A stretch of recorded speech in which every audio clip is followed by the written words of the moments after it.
once again, somebody on my TikTok page asked me to make a more thorough, more detailed video on YouTube about a subject that I posted about recently, and that is refractory period. So what is refractory period? There's pretty much this time after you reach a big O, in between when you're able to get aroused again, when you're able to be in the mood. This varies from person to person. It happens to men, it happens to women. Generally, women have a very short one compared to men. Sometimes not so much, but mostly. It's also called the resolution phase. According to Masters and Johnson, there are 4 phases of sex. There is excitement, plateau, orgasm, and resolution. So excitement, your heart rate goes up, your breathing gets faster, your muscles get tense, and blood starts going towards your genitalia, hard on, or you can get a hard clitoris too. The clitoris swells up, so for men and women. Then there's a plateau. Your muscles continue to tense. If you have a penis, your testicles pull up against your body. If you have a vagina, your clitoris retracts under the clitoral hood. Then there's the orgasm, of course. The climax, as Usher calls it, the climax.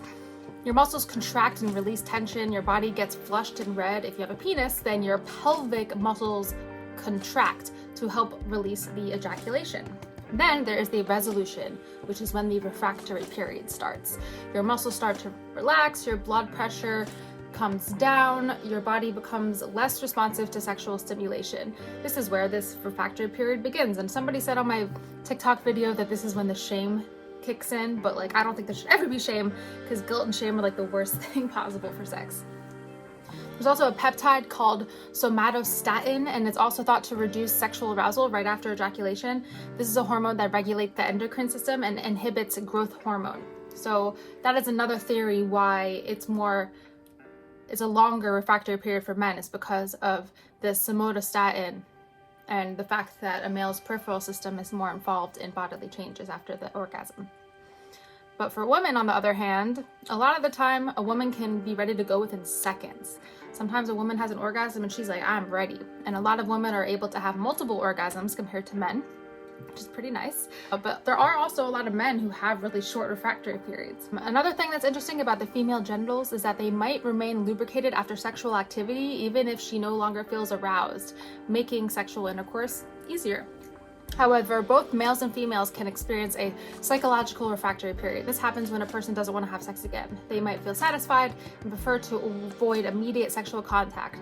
And some people just feel tired during this period. You hear about it a lot, I'm just tired after I have an orgasm. Totally normal.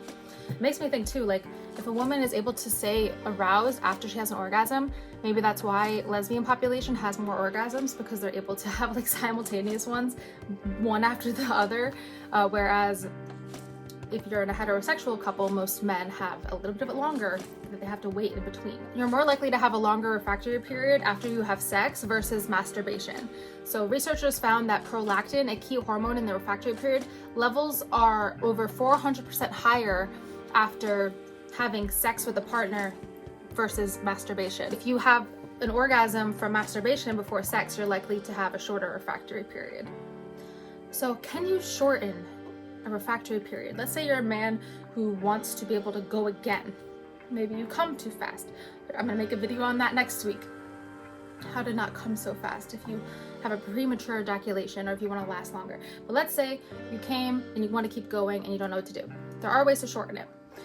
So the way you're going to control that, you want to control your arousal, your sexual function, and also your overall health is going to play a factor. Just right off the bat, overall health, stay active, eat right, that's going to help with this. But let's talk about arousal and sexual function. So how do you boost arousal? There are a few ways that you can boost arousal. One way is to switch up how often you have sex. So if you are getting down every day or every other day, try moving it to once a week. You might actually find that quality is better than quantity. And if you're already hooking up twice a week, see what happens if you wait until every other week. So if you change up your sex schedule, this might actually result in a different refractory period. You can just give it a try. You can also try new positions. Sometimes when you have different positions, this can actually arouse different sensations. A lot of the time, you're more in control of your arousal if you're the one that's on top. You have more control over everything. Another thing that might be helpful is if you try experimenting with erogenous zones. Some people like when they get a little bit of a pull, a little twist, a little pinch in the ears, maybe nibble on the earlobe. A lot of people like that. You could try, like, you know, playing with nipples, lips, testicles, other sensitive nerve dense areas. Those are going to be really arousing. So try it up. Try, you know, doing little erogenous zones. Lips are really erogenous, of course, as well. And fantasize or role play. Think about situations that turn you on and share them with your partner. Sometimes fantasies that you're into, your partner might not be into, but studies have shown, like I've talked about before, studies have shown that if you're allowed to talk about it with your partner, that's even better, even if you can't actually act it out. And sometimes fantasies are literally just to be fantasies. The whole idea of doing it is what turns you on, and that's totally fine. And in order to boost sexual function, you might want to practice Kegel exercises. You might want to avoid alcohol and smoking. That can actually mess with your erection if you're a male. You can also talk to your doctor about ED medications, or if there's anything that's kind of interfering with your arousal, whether you're a man or a woman, talk to your doctor about that, because a lot of the time it is physiological, but a lot of time it's psychological. So try everything you possibly can and see what happens.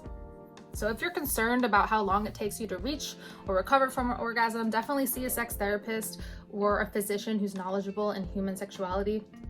They can answer any questions that you have, and if needed, they can diagnose or treat any conditions. But regardless, the most important thing is know that everybody's different. Don't be ashamed if you cannot go right again afterwards.